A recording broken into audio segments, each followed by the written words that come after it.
نحمدہ ونصلی علی رسولہ الکریم اعوذ باللہ من الشیطان الرجیم بسم اللہ الرحمن الرحیم من یطیع الرسول فقد اطاع اللہ ومن تولی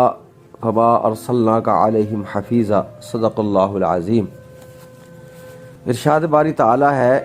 کہ جس نے رسول اللہ صلی اللہ علیہ وسلم کی اطاعت کی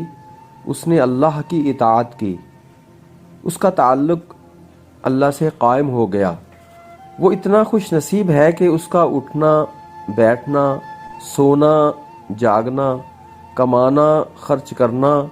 کھانا پینا، یہ سارے پروگرام اللہ کی طرف سے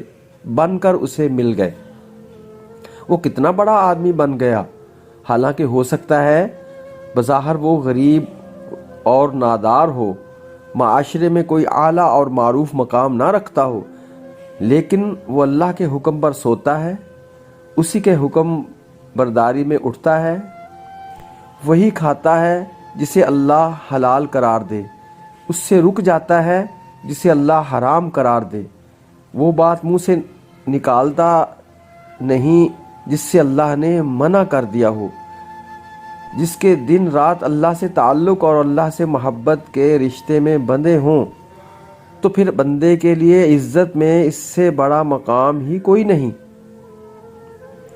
اللہ پاک فرما رہے ہیں، ہر وہ شخص جسے حبیب کبریا صلی اللہ علیہ وسلم کی اطاعت نصیب ہو، اسے اطاعت الہی کا اعلیٰ مقام نصیب ہے، اور جو بدبخت نافرمانی کرتا ہے وہ اتنا حقیر ہے کہ اللہ کریم اپنے حبیب صلی اللہ علیہ وسلم سے فرما رہے ہیں، فما ارسلناک علیہم حفیظا، ہم نے آپ صلی اللہ علیہ وسلم کو ان پر نگہبان بنا کر نہیں بھیجا۔ گویا اللہ پاک فرما رہے ہیں کہ جو آپ صلی اللہ علیہ وسلم کی نافرمانی کرے،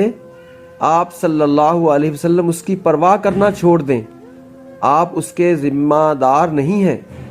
اور یاد رکھ لو، جن بدبختوں کی پرواہ محمد رسول اللہ صلی اللہ علیہ وسلم نے کرنا چھوڑ دی، انہیں اللہ بھی نہیں پوچھے گا، پھر ان کا کوئی بھی وارث نہیں،